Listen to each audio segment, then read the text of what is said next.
شاندانہ پہلا پارلیمانی سال کا دن تھا اور احتجاج اس قدر تھا کہ شاید کانوں پڑے آواز سنائی نہ دے. اسی طریقے سے آگے چلتا رہے گا سارا سیاسی سلسلہ, سڑکوں پہ بھی احتجاج, پارلیمنٹ میں بھی احتجاج, کہیں کام نہ ہونے دینے کی آپ لوگوں کی طرف سے خبر بھی دے دی گئی. شکریہ انیکا. جب آپ کے گھر میں چوری ہو جائے, چور آ کے بیٹھ جائے, چور آپ کے بیڈ رومز لے لے, آپ کے باتھ رومز لے لے, آپ کے کچن لے لے, آپ کا فریج لے لے, اور پھر کہ جی کہ آپ کے گھر میں تو پیسے بھی نہیں ہیں, پیسے بھی آپ دیں, گھر بھی آپ کا, محنت بھی آپ کریں, ٹیکسز بھی آپ ہی دیں اور گھر بھی آپ سنبھالیں, لیکن جی بادشاہ ہم نے بننا ہے, تو آپ مجھے بتائیں وہ گھر کتنی دیر چل سکے گا؟ چور کس طرح آیا, کس نے اس کو آنے دیا؟ اور چور کی سینہ زوری دیکھیں کہ وہ چاہتا ہے کہ ملک بھی ٹھیک ہو لیکن ٹھیک ہم کریں. ان کو کس نے کہا تھا گورنمنٹ میں آنے کو؟ 8 فروری کو تو عوام نے 2/3 میجورٹی عمران خان کو دی تھی. ان لوگوں نے 9 فروری کو ایک اور الیکشن کروایا. آپ کو پتہ ہے ایک الیکشن کمیشن کا قانون ہے کہ RO کو رات 2 بجے رزلٹ اناؤنس کرنا ہوگا اکارڈنگ ٹو فارم 45. وہ رزلٹ 24 گھنٹے بعد اناؤنس ہوئے. فارم 45 کو ڈسکارڈ کیا گیا. ہمارے پاس ایک کاپی ہے, میں اس کمیٹی میں ہوں جو ہمارے پاس اوریجنل سارے فارم 45 ہیں, اور ان سب کو ہم نے جماعت اسلامی اور دیگر جماعتوں کے ساتھ کمپیئر کیا ہے, JUIF کے ساتھ بھی. ہم ثبوت اور وثوق کے ساتھ کہہ سکتے ہیں کہ فارم 47 کی حکومت نقلی ہے. دوسری بات, آج کس نے اجلاس کرنا تھا؟ Chairman of PTI Peoples Party یا پریزیڈنٹ آف پاکستان؟ ایک قانون تھا اگر آپ کو یاد ہے, وہ بھی آئین میں ہے, اور وہ قانون یہ ہے کہ جب آپ پریزیڈنٹ بنتے ہیں تو آپ اپنی جو عہدہ ہوتا ہے پارٹی کے اندر اسے ریزائن کرتے ہیں. بے شک آپ ہمیشہ پیپلز پارٹی کے ورکر رہیں گے, بلاول کے والد رہیں گے, لیکن آپ نے پریزیڈنٹ پاکستان کا بننا تھا. اس ریزگنیشن نہیں آئی اس پوسٹ سے as chairman of Peoples Party, as president of Peoples party.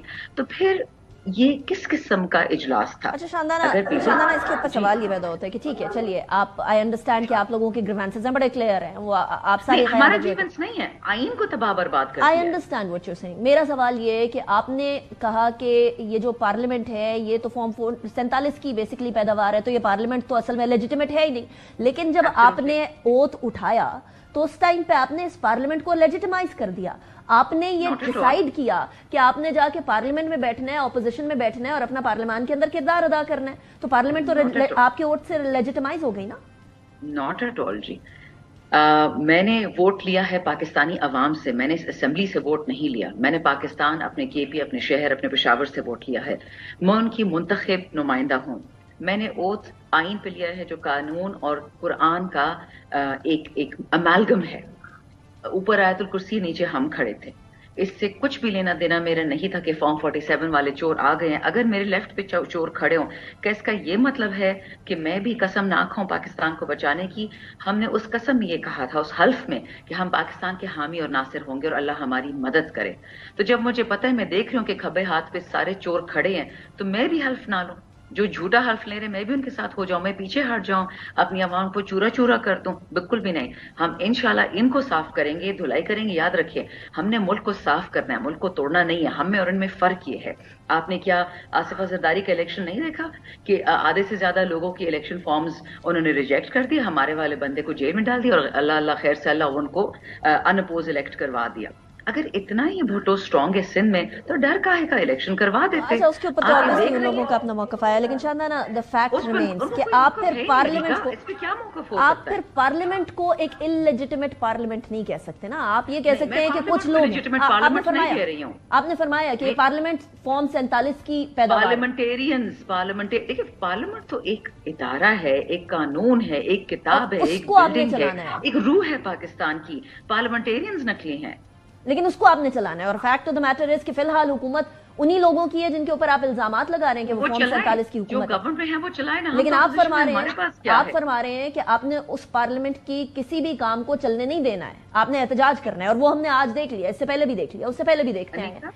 ہم 100 سے بھی کم ہیں, وہ لوگ ماشاءاللہ 250 سے بھی زیادہ ہیں. چلائیں نا پارلیمنٹ, کیوں نہیں چلا رہے؟ کس نے منع کیا ان کو؟ پیسے ان کے پاس ہیں, ادارے ان کے پاس ہیں, سب کچھ ان کے پاس ہے, کس نے ان کو منع کیا؟ بجٹ بنائیں, کام کریں, امن لائے پاکستان میں, ججز کو بچائیں. ججز پہ ہمیں بات تک نہیں کرنے دی. ہم نے ریکویزیشن کیا تھا کہ ہائی کورٹ کے ججز کوئی بچے نہیں ہیں, یہ کوئی عام ایرے غیر پاکستانی نہیں ہے. اسلام آباد ہائی کورٹ کے جسٹسز ہیں, انہوں نے سپریم کورٹ خط لکھا تو ہمیں برہنہ کیا گیا.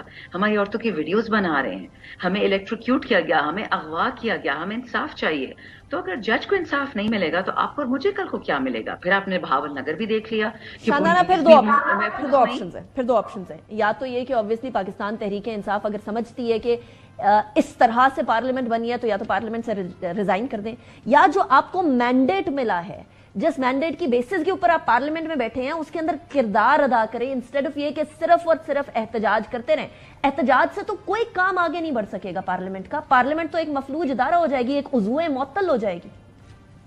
آئی تھنک میں نے کہا آپ نے پارلیمنٹ شاید 2018 سے پھر 21 تک یا 22 تک دیکھا نہیں ہوگا, کیونکہ sorry was that right? Two wrongs don't make a right.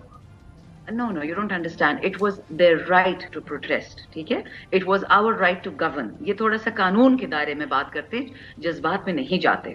دوسری بات, ہمیں مینڈیٹ آپ کو پتا ہے عوام نے کس چیز کا دیا ہے؟ مزاحمت کا, مفاہمت کا نہیں دیا. مجھے جو مینڈیٹ میرے حلقے نے دیا ہے کہ خان کو جیل سے نکالو اور ان چوروں کو پارلیمنٹ سے نکالو, مجھے تو مینڈیٹ یہ دے. مجھے مینڈیٹ یہ نہیں دیا کہ جا کے چوروں کے ساتھ بیٹھو اور باتیں کرو, گپے لگاؤ اور جبھیا پاؤ. نہیں, پاکستان ٹھیک کرو. پاکستان ٹھیک کرنے کے لیے ہماری ساری سیٹیں لے لی. اگر یہ چوری ہم سے نہ کرتے, ہماری 186 الیکٹڈ ہم جیتے تھے, 20-30 ہماری ریزرو آ جاتی, ہم 2/3 میجورٹی میں تھے, تب ہم سے گلا بنتا تھا کہ ہم پاکستان خراب کر رہے ہیں یا ایکٹ نہیں کر پا رہے. جذبات میں نے سے کیا فرق پڑتا ہے؟ چلیے اچھا, اب صورتحال یہ ہے کہ صدر جس ٹائم پر سپیچ کر رہے تھے تب تو شاید آپ لوگوں کو نہ سنائی دی گئی ہو, کانوں پڑے آواز نہیں جا رہی تھی, لیکن انہوں نے مفاہمت کی بات کی ہے. اس سے پہلے میثاق مفاہمت کی بات بلاول بھٹو زرداری بھی کر چکے ہیں. وہ کہہ رہے اس ٹینسڈ سیاسی ماحول کے اندر دیر از نو وے کہ پاکستان کا نظام چل سکے گا. مفاہمت کی بات پر پاکستان تحریک انصاف اور پاکستان تحریک انصاف کی قیادت آئے گی ملک کو چلانے کے لیے صرف. دیکھیے, خان صاحب نے ایک سٹیٹمنٹ دی جو کبھی بھی نون اور پیپل اس کے کیپیبل نہیں ہے دینے کی. خان صاحب نے کہا فوج میری, وہی فوج جس کے ہیڈ سربراہ باجوہ صاحب نے ووٹ آف نو کانفیڈنس کروایا سائفر کے بعد. خان نے کہا پولیس میری, وہی پولیس جو ہمیں مار مار کے 2 سال سے ہمارا برا حال کر دیا. خان نے کہا شہداء میرے, خان نے کہا عوام میری. یہ باقی کچھ کر کے تو دکھائیں. آپ نے کیا خواجہ آصف کی سٹیٹمنٹس نہیں دیکھی فلور آف دا ہاؤس پہ؟ زرداری صاحب کی سٹیٹمنٹس نہیں دیکھی سندھ میں کہ وہ افواج کے بارے میں کیا کہتے ہیں؟ نواز شریف کیا کہتا تھا باجوہ صاحب کے بارے میں, جنرل فیض کے بارے میں, سٹنگ جرنیل تھے. ہم نے کبھی بھی نہ فلور پہ سے بات کی ہے نہ کبھی سٹیٹمنٹ, بلکہ میرے پیچھے تو حیدر مہدی عادل لاجا پڑے ہیں کہ آپ کیوں مفاہمت کی بات کرتی ہیں اور فوج کی کیوں بات کرتی ہیں اور آئین کی کیوں بات کرتی ہیں. ہم ہر کسی کے ساتھ مفاہمت کو کرنے کو تیار ہے پاکستان کی بقا کے لیے, لیکن خان صاحب کی 3 کلیئر کٹ شرطیں ہیں. نمبر 1 رسپیکٹ اور عزت. آپ نے جو ہم سے مینڈیٹ چرایا ہے فارم 45 پہ واپس ریورس کریں گے. دوسرا, جتنے ہمارے بے گناہ جیلوں میں بیٹھے ہوئے ہیں, چاہے وہ عمر چیمہ ہے, چاہے وہ عالیہ حمزہ ہے, چاہے وہ ڈاکٹر یاسمین راشد ہیں, ان سب کو فیئر ٹرائلز دیں. یہ نہیں ہو سکتا کہ کوئی ایک آف کا جن ہے کہ جو جس طرح زرتاج پہ ڈفرنٹ 4 دفعہ میں ATC ایک ہی جگہ ایک ہی دن 4 ڈفرنٹ موقعوں میں پاکستان میں زرتاج پہ کیسز ہے. اسی طرح عالیہ حمزہ سرگودا میں بھی تھی دوپہر 2 بجے, لاہور میں بھی تھی, سیالکوٹ میں بھی آ جائے گی, میاں والی میں بھی آ جائے گی. یہ جنات ہے, پریا نہیں ہے, انسان ہے. یہ سپر سونک سپیڈ پہ ٹریول نہیں کر سکتے. تو یہ جو لوڈیکرس کیسز ہیں ان کو ایک قانونی شکل دے. ہم معافی کسی سے نہیں مانگ رہے, ہم کہہ رہے کرے کیسز ہم پہ طریقے سے کرے. اڈیالے میں خان پہ ایکسٹرا کانسٹیٹیوشنل کیسز کیوں کراتے ہیں؟ آئیں نا ان کو ہائی کورٹ لے کے آئیں, سیشن کورٹ پہ ان کو لے کے جائیں نا. اور تیسرا, جو انلیگل کام ہو رہا ہے, جو ملٹری کورٹس میں بچوں کے ٹرائلز ہو رہے ہیں, جو اگین ایکسٹرا کانسٹیٹیوشنل ہے اور ہماری انٹرنیشنل اگریمنٹس کے بھی برخلاف ہے, ان کو بھی اب ریگولرائز کرے, سویلین کورٹس میں کرا دیں, مسئلہ ختم ہو جائے گا. پھر مفاہمت ہی مفاہمت.